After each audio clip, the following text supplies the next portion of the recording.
Hello everyone. আপোনালোক সকলোকে মোৰ পেজটোলৈ স্বাগতম জনাইছো। আজি আপোনালোকৰ থাৰ্ড গ্ৰেড আৰু ফৰ্থ গ্ৰেডৰ কাৰণে আৰু অসম পুলিচৰ কাৰণে কেইটামান অতিকৈ গুৰুত্বপূৰ্ণ প্ৰশ্ন উত্তৰ লৈ আহিছো আপোনালোকৰ মাজত। ভিডিঅ'টো স্কিপ নকৰাকৈ চাব, আপোনালোকৰ পৰীক্ষাৰ কাৰণে খুবেই সহায় হ'ব। আৰু আপোনালোক সকলোকে এটাই অনুৰোধ, যদি ভিডিঅ'টো প্ৰথম চাই আছে তেতিয়াহ'লে পেজটো ফলো কৰি ল'ব, লগতে ভিডিঅ'টা শ্বেয়াৰ কৰি দিব। সো কি কোৱেশ্চন আছে আহক আমি আলোচনা কৰোঁ। প্ৰথম কোৱেশ্চন আছে, চন্দ্ৰত প্ৰথমে যোৱা অন্তৰীক্ষ যাত্ৰী আৰু যানখনৰ নাম কি?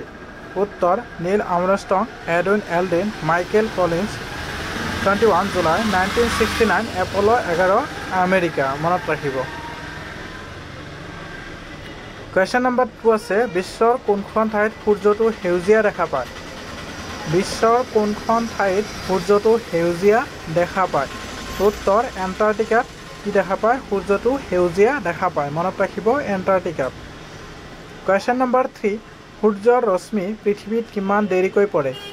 সূৰ্যৰ ৰশ্মি পৃথিৱীত কিমান দেৰিকৈ পৰে? উত্তৰ 8 মিনিট 22 ছেকেণ্ড দেৰিকৈ পৰে, মনত ৰাখিব 8 মিনিট 22 ছেকেণ্ড দেৰিকৈ পৰে। কুৱেশ্যন নম্বৰ 4, পৃথিৱী আৰু সূৰ্যৰ দূৰত্ব কিমান? পৃথিৱী আৰু সূৰ্যৰ দূৰত্ব কিমান? উত্তৰ 22,23,08,850 মাইল, মনত ৰাখিব পৃথিৱী আৰু সূৰ্যৰ দূৰত্ব। কুৱেশ্যন নম্বৰ 5, কোনখন নগৰত 2 মাহ দিন হৈ থাকে? কোনখন নগৰত 2 মাহ দিন হৈ থাকে? এটা শ্বেয়াৰ কৰি দিব ভিডিঅ'টো অনুগ্ৰহ কৰি আপোনালোকসকলে। উত্তৰ হেমৰ ফাষ্ট নৰৱে।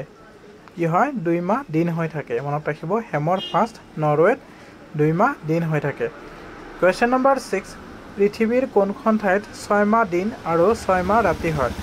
পৃথিৱীৰ কোনখন ঠাইত 6 মাহ দিন আৰু 6 মাহ ৰাতি হয়? উত্তৰ মেৰু আৰু দক্ষিণ মেৰুত 6 মাহ দিন আৰু 6 মাহ ৰাতি হয়, মনত ৰাখিব। কুৱেশ্যন নম্বৰ 7, কোনখন ঠাইত 5টা সূৰ্য দেখা যায়? কোন ঠাইত 5টা সূৰ্য দেখা যায়? উত্তৰ চীনৰ চিংনাই চুং চহৰত কি দেখা যায়? 5টা সূৰ্য দেখা যায়, মনত ৰাখিব চীনৰ চিংনাই চুং চহৰত। কুৱেশ্যন নম্বৰ 8, কোনখন দেশত এটা ভাগত ৰাতিপুৱা আৰু আনটো ভাগত গধূলি হয়? কোনখন দেশত এটা ভাগত ৰাতিপুৱা আৰু আনটো ভাগত গধূলি হয়? উত্তৰ ৰুছ, মনত ৰাখিব ৰুছ দেশত কি হয়? এটা ভাগত ৰাতিপুৱা আৰু আনটো ভাগত গধূলি হয়। কুৱেশ্যন নম্বৰ 9, সূৰ্যৰ পৰা পৃথিৱীৰ দূৰত্ব কিমান? সূৰ্যৰ পৰা পৃথিৱীৰ দূৰত্ব কিমান?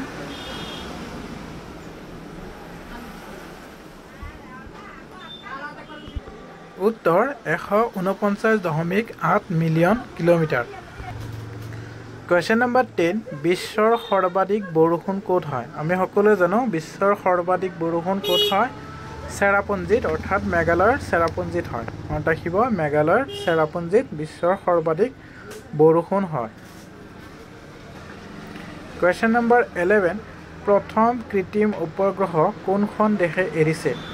প্ৰথম কৃত্ৰিম উপগ্ৰহ কোনখন দেশে এৰিছে? উত্তৰ ভূতপূৰ্বে ছভিয়েট সংঘে 4 অক্টোবৰ 1957 স্পুটনিক 1 উপগ্ৰহ আন্তৰিক্ষত এৰিছে, মনত ৰাখিব আন্তৰিক্ষত এৰিছে। কুৱেশ্যন নম্বৰ 12, অন্তৰিক্ষত যোৱা প্ৰথম মানুহ কোনজন? অন্তৰিক্ষত যোৱা প্ৰথম মানুহ কোনজন? উত্তৰ ৰুছ যাত্ৰী ইউৰি গগাৰিন, 12 এপ্ৰিল 1961, মনত ৰাখিব ৰুছ যাত্ৰী ইউৰি গগাৰিন 12 এপ্ৰিল 1961 কি অন্তৰিক্ষত যোৱা প্ৰথম মানুহ। কুৱেশ্যন নম্বৰ 13, অন্তৰিক্ষত প্ৰথম দুৰ্ঘটনা কেতিয়া হৈছিল? অন্তৰিক্ষত প্ৰথম দুৰ্ঘটনা কেতিয়া হৈছিল? উত্তৰ 1966 চনত আমেৰিকা যাত্ৰীৰ মাজত, মনত ৰাখিব আমেৰিকা যাত্ৰীৰ মাজত অন্তৰিক্ষত প্ৰথম দুৰ্ঘটনা হৈছিল। কুৱেশ্যন নম্বৰ 14, প্ৰথম ভাৰতীয় অন্তৰিক্ষ যাত্ৰী কোন?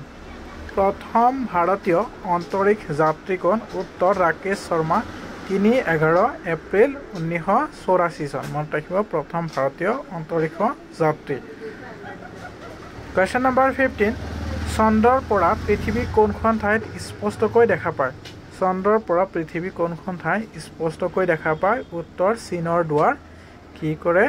চন্দ্ৰৰ পৰা পৃথিৱীৰ দুৱাৰ দেখা পায় মনত ৰাখিব চীনৰ দুৱাৰ আহিব পাৰে পৰীক্ষা দিব পাৰে সো মনত ৰাখিব কোৱেশ্চন নম্বৰ 16 মংগল গ্ৰহত সহজে নামিব পৰা অন্তৰীক্ষ যান কোনখন মংগল গ্ৰহত সহজে নামিব পৰা অন্তৰীক্ষ যান কোনখন উত্তৰ বাকিং আমেৰিকা মনত ৰাখিব বাকিং আমেৰিকা কোৱেশ্চন নম্বৰ 17 কোনখন ঠাইত ৰাতি 12টা বজাত কিছু সময়ৰ বাবে সূৰ্য উদয় হয় আহিব পাৰে মনত ৰাখিব কোনখন ঠাইত ৰাতি 12টা বজাত কিছু সময়ৰ বাবে সূৰ্য উদয় হয় উত্তৰ নৰৱেত কি হয় 12টা বজাত কিছু সময়ৰ বাবে সূৰ্য উদয় হয় ৰাতি মনত ৰাখিব সো আজি